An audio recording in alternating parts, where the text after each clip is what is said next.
Today, the story of the White Otter Castle and the man who built it. This is In Through the Outdoors, and I'm your guide, Jason Walter. YouTube influencer Jay Siemens was on a trip with John Hoyer and a few other fellas in search of big lake trout. This is a sunset country gem I've heard about many times, and definitely much easier to get to in the winter than the summer. Still, you can definitely portage and canoe in here in the summer, but looks like a lot of people snowmobile in here. I've never heard of the White Otter Castle, but Jay's visit intrigued me. I wanted to know more about who built it and how did it get there. It's an amazing story, but tragic for the loner who built what people call a castle on the shore of White Otter Lake. James Alexander McQuat, better known as Jimmy, grew up farming, but he left that somewhat lucrative life behind. He made the trek via canoe to the spot on White Otter Lake he would call home. As a boy, he was told, "Ye'll never do no good, ye'll die in a shack," and that's the reason he built his log castle. Jimmy was a loner but longed for love and had his chance, but for some reason backed out.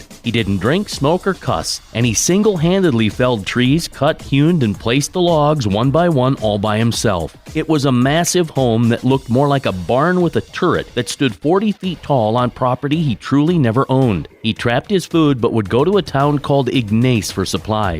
A trip mostly by canoe, a full day there and a full day back. He would walk 12 miles to spend Christmas with friends, but in 1918, he never showed. In the spring, they found his body on shore, a button caught in his fishnet. His castle is now his headstone and sees many visitors yearly. I'm Jason Walter, and that's In Through the Outdoors. I hope you get out there real soon. As for me, there's no doubt I'll be out chasing Walter. Be safe, and thanks for listening. If you're looking for episodes in print, go to chaseandwalter.com and make the trip to Brookings County Outdoor Adventure Center, indoor archery and gun ranges. They also have rooms to rent for your special event. Go to bcoac.org for more info.